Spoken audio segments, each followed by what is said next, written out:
when you put out the Give 'Em Enough Dope compilation 15 years ago, did you ever dream you'd be sat here today with this amazing roster of cool acts? I didn't have any idea of anything back then.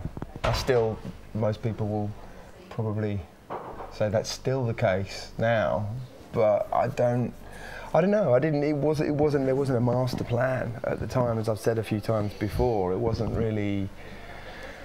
I didn't kind of, you know, have this plan. It just happened, and it was one of those things. And you know, I was working in a record distribution company called Soul Trader, and we were doing pressing and distribution deals for people that didn't have deals or weren't interested, so producers and bands and labels, which included Basement Jaxx, Howie B, and kind of more, shall we say, left field electronic music at the time.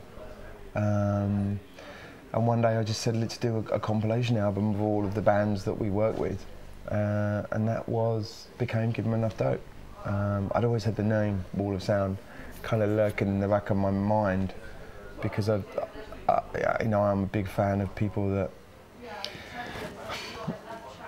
you know, affect music sonically. So whether that's from, you know, the greatest producers in the world and people that change sonics. I know, obviously, knowing that Wall of Sound was a journalistic phrase given to Phil Spector's music and nothing to do with him. Mm-hmm. And we will reiterate that in case he's watching or listening. Phil, hope you're well, by the way.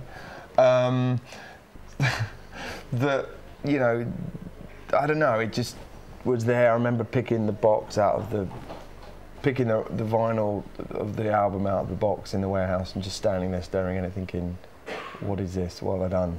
But I knew at that moment that was it, that my life was going to change. And it did. Yeah, because you soon picked up acts like The Wise Guys and Jacques Lacan and Propellerheads. Yeah, I mean, it was weird because in the beginning there wasn't really, like I said, we didn't have any artists. So, you know, I went in the studio and made the first ever Wall of Sound record. And then from there, you know, it was like like-minded people.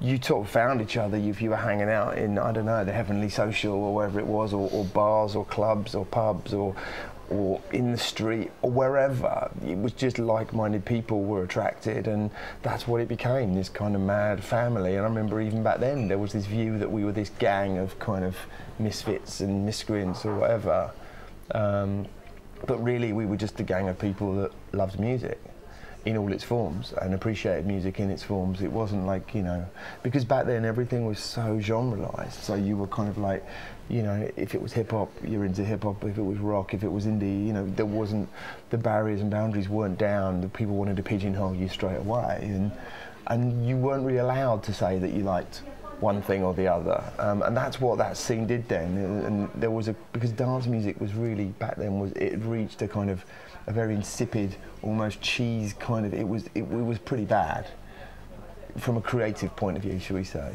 And so there was that kind of almost revolution there in throwing, you know, other sonics and in with electronics and giving it energy, and that's what it was. And you know, the majority of the people that were like-minded, you know, had an appreciation of different musical forms and wanted to express that.